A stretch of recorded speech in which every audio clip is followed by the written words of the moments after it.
Hey proxies, Zenpai here. Today, we're breaking down every single disc set bonus, 2-piece, 4-piece, and how they're actually used. I'll walk you through which cleanups are worth your battery, which stats to look for, and why some sets are bait even if they sound good. Even if you think you've got all the meta sets memorized, I've packed this with specific agent pairings, stat roll advice, and warnings on hidden traps, so you're bound to pick up something useful. So, let's get started.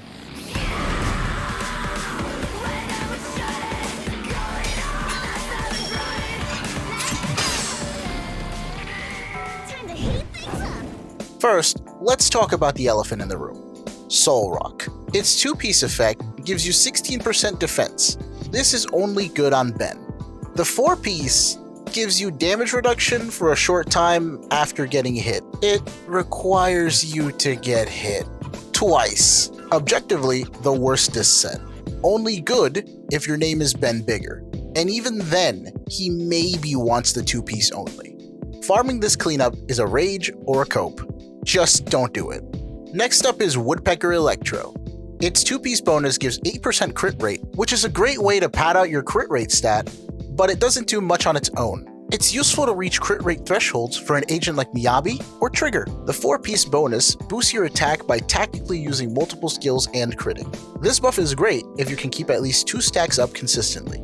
Keeping up all 3 is very difficult, due to each stack not lasting a long time individually. But what makes it an amazing buff is that it works off of your initial attack. I can make a whole video explaining the attack stat, but this just means your in-combat attack, or the number on your stat page. While this set is almost uncontested for best crit DPS set, don't farm this in cleanups. Please. It's not Woodpecker, it's the other one that's the problem. Roll these with Elfie. Following the most polarizing sets, let's talk about a special group of discs, what I like to call the Elementals. What makes these 5 discs special is that they all share the same 2-piece bonus effect.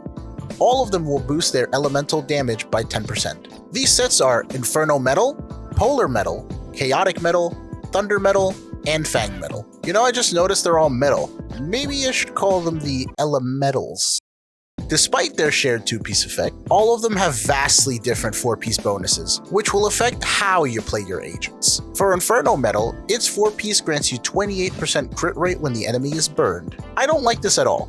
It looks promising at first, but let's really take a look at what we're getting. Crit damage is a conditional stat. What this means is, it really only matters if a condition is met, if we crit. This disc wants to help us with that by boosting our crit rate, but it adds another condition to giving us that stat. We have to burn the enemy. It giving us crit rate also implies we'll be using it on a more crit-centric agent, not anomaly-centric. So now, I need to also have a fire anomaly on the team, just to make this work. If I want to crit, I'd rather just take Woodpecker and scrap. I don't recommend farming this in cleanups at all. While the other disc it's paired with is very good, it's also one of the last discs I think anyone should farm for, as other stats come first. Now, let's talk about Polar Metal. Its 4-piece grants an instant 20% damage to some of your attacks. This bonus doubles for some time after freezing an enemy. This is a step up from Inferno Metal. The conditional freeze is also surprisingly not hard to pull off. It could just be a placebo, but freeze feels so much easier to trigger than most other anomaly. I recommend farming this at cleanups if you have Ellen, or plan to have her. The other disc it's paired with actually helps you apply freeze, so they're a good pair. Next up is Chaotic Metal. Its 4-piece grants an instant 20% crit damage buff in battle. Note that this will not be shown in your stat screen out of battle. It has a nice extension effect after corruption. The problem is, it's only really good on Juyuan. I don't recommend farming this cleanup. Swing Jazz is not as good as Astral Voice, plus you'd only need this disc on Juyuan.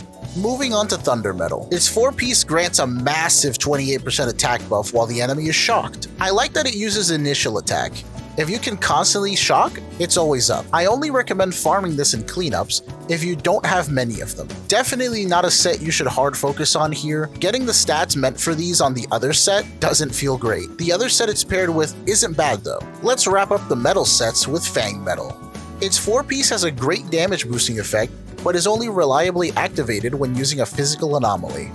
Don't try to use this on Nekomata or Billy. I don't care what the recommendation says. I recommend farming this cleanup. Everyone has Billy, and most people should have Korin. They can use the 2-piece, but they also prefer a 4-piece of its partner, Hormone Punk, which also happens to be a great all-purpose 2-piece. This cleanup is really good to farm, and even more worth it if you have Piper or Jane. Next we have Chaos Jazz, another anomaly-centric disc. Its 2-piece boosts your anomaly proficiency by 30. Just like Woodpecker, it's good for padding your stat to meet specific thresholds. Its 4-piece effect boosts electric and fire damage.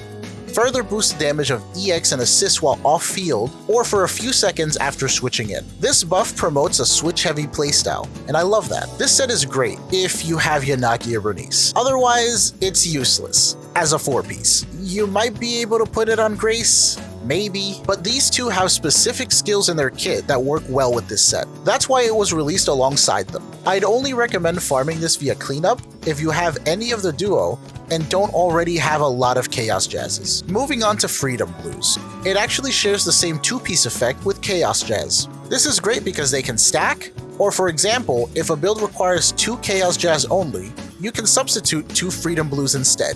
As for its 4-piece effect, it has a great anomaly res shredding effect for applying anomaly buildup in bursts. Kind of a short uptime, but that's the point of tactically applying as much anomaly buildup during that window.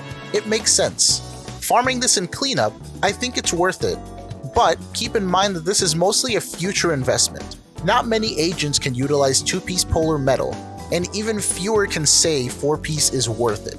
It's literally just Ellen right now. So in reality, you're farming this cleanup for future ice agents that may need the elemental damage, supports who benefit the team most when they're enabling anomalies, and dedicated anomaly agents. Our last anomaly-centric disc is Phaethon's Melody. Its 2-piece grants 8% bonus anomaly mastery, which is a stat that controls how fast the anomaly meter builds up. This effect is amazing! It's the only other way outside of slot 6 main stat and a core skill level up to alter your anomaly mastery. This makes your anomalies happen slightly faster, and more anomalies means more damage. The 4-piece effect boosts your anomaly proficiency when an EX special is used, and if it wasn't the equipper that did it, it increases the equipper's ether damage. Unfortunately, this 4-piece effect is only really useful on Vivian, so if you don't have her, farming this cleanup won't have much value. But to get the full picture, let's talk about its partner disc, Shadow Harmony. Its 2-piece effect increases the damage of aftershocks and dash attacks. Not many characters can take advantage of this, but it is a larger increase than the 10% from the metal disc. Its 4-piece effect is similar to Woodpecker, but instead of giving just a lot of attack, it gives both crit rate and attack in smaller amounts. The best part is that it's also easier to maintain, as using the proper attacks will reset the duration of the buff. This disc set is great, but only on a limited amount of characters. Most of them are from 1.6. Soldier Zero Ambi, Pulchra, and Trigger benefit from this. Harumasa could also utilize either buff to varying degrees, so in order to recommend this cleanup, I'd say you need to at least own one of these and be interested in building some anomaly agents as well. Vivian is not necessary, but will add more value to this cleanup. If you don't have Shadow Harmony agents, I'd say you're better off rolling at Elfies for either one. Next is Hormone Punk. Its 2-piece effect boosts your base attack by 10%. It has a good general purpose and provides some attack padding. As with Woodpecker, Chaos Jazz, and Freedom Blues, it should be used to meet specific thresholds. Its 4-piece provides a good attack buff for burst DPS agents, but it's a bit short. It works off of your initial attack. It's not as strong as a fully stacked Woodpecker or Thunder Metal by a little bit, but it's more consistent. However, this consistency comes at the price of inconvenience. You have to manually keep track of the up and down time of this thing, since the game doesn't have any indicators to tell you when it's up or down in battle. I think it's worth farming alongside Fanged Metal. Both discs have some value for many agents. Burst agents, anomaly, physical, or those that have to meet an attack threshold. Moving on to Puffer Electro. Its 2-piece provides 8% pen ratio. This is an amazing stat that we don't get that much of. Because of this, not including sheer damage agents, pen ratio will actually scale very well, but you should focus on making sure the rest of your stats are there before trying to replace discs with these. I consider these the end game of endgame.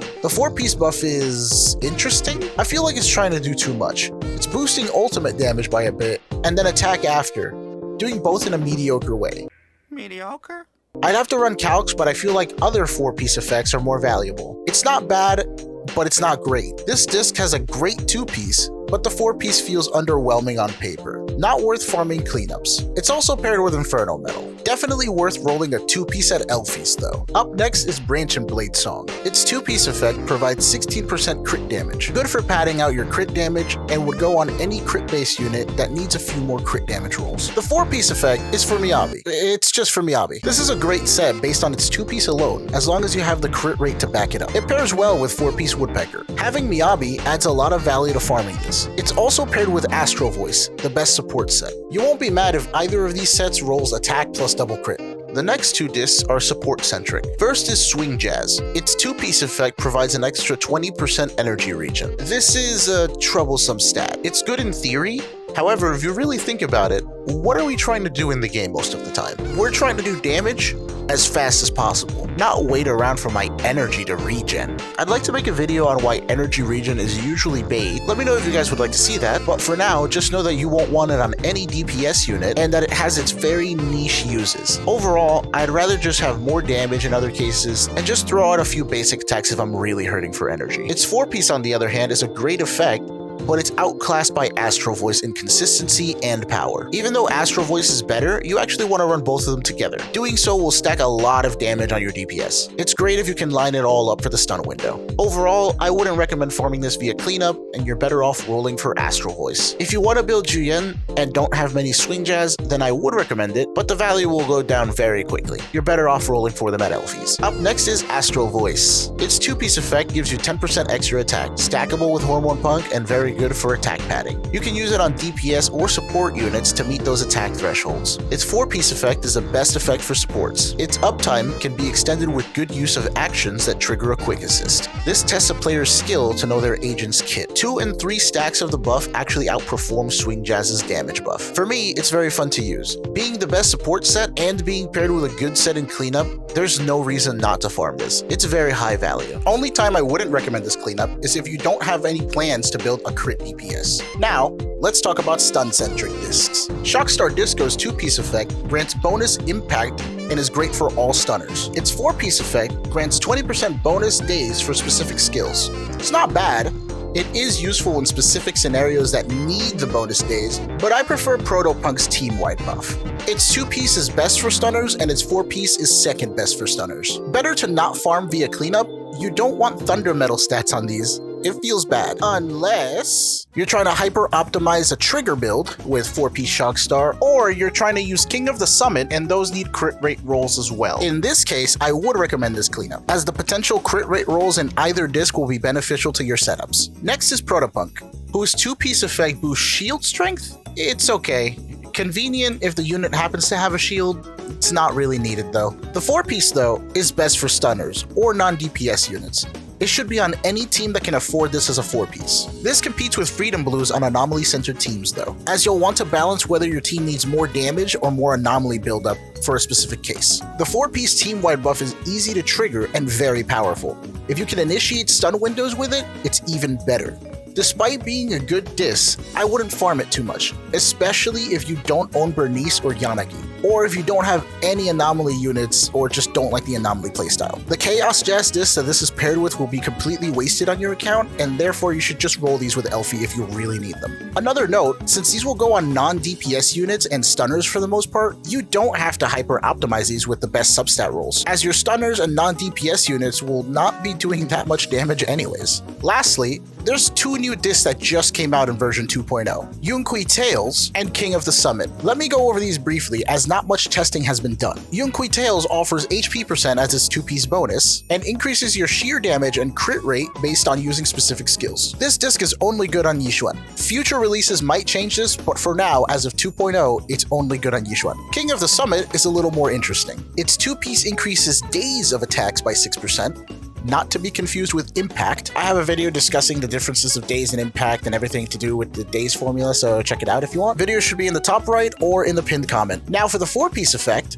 it increases the crit damage of your entire squad, but it requires that you be a stunner, use your EX special or chain attack, and have more than 50 crit rate in order to get the full effect. Now, those restrictions are kinda heavy, but we can still work with them. I'd recommend this on stunners with a low cost EX, and if your team currently doesn't have a lot of crit damage like 180 to 200 or more. This disc actually really interests me, and I want to make an entire video about it, because I feel like the cases in where it will be a buff will be a lot more limiting than people think. So I'd like to do my own testing and then report back to you guys about it. Either way, the main user of this disc set will be Jifufu, who is our next premium stunner on banner. So if you plan on getting Jifufu and Yizhuan, I would recommend this cleanup 100%. If you have a stunner like Lighter, who has a lower cost EX, this might also be good for him even if you skip out on Jifufu. If you're only getting Yizhuan and don't have any applicable stunners, then maybe rolling for Yunkui Tales at Elfies will be a better option for you. However, keep in mind that since these are the newest sets, there could be new agents down the line that will benefit from them. So I'm a little more lenient on the recommendation for this cleanup. I hope this helped you get started with disc building. Getting the basics down makes everything smoother later. These videos take a lot of time to put together, testing builds, writing scripts, editing footage, but I really enjoy helping the community grow. One of my goals is to pull every agent at M0R1, so I can make the most accurate and accessible guides possible. If you'd like to help me save up, check the Ko-fi link in the description or pinned comment. I've added support tiers with Discord roles, video credits, and more. I'm planning to expand perks soon, so feel free to check it out. Every bit helps me reach my goal of pulling M0R1 and making more content for you all. Speaking of content, my artist and I just launched physical merch on Ko-fi. We've got Miyabi stickers and a button, all ears, no fears. They were featured in my new Bringer guide, so if you're struggling with the boss or want to see the Miyabi merch drop, check it out. It'd mean a lot to me and my artist if you'd consider picking up some or leave a comment on what you think of the designs. We're just starting out, so your encouragement means a lot. Back to learning. Whew, that was a lot, right? We covered all 20 disc sets, how they function, who they work for, and whether or not they're worth farming and cleanup. If this helped you better understand what to chase or avoid when it comes to gear, feel free to rewatch sections or hop around on the playlist. Every disc set has its niche, and this video is here to make sure you're not wasting time or rolls. I'd love to know what discs and units you're experimenting with, so drop it all in the comments. If you have something I missed, also tell me, as it'll help the whole community. This is part of the Disc 101 series, so the next upload will go even deeper into optimization. You won't want to miss it. Thank you so much for watching, and I'll see you next time.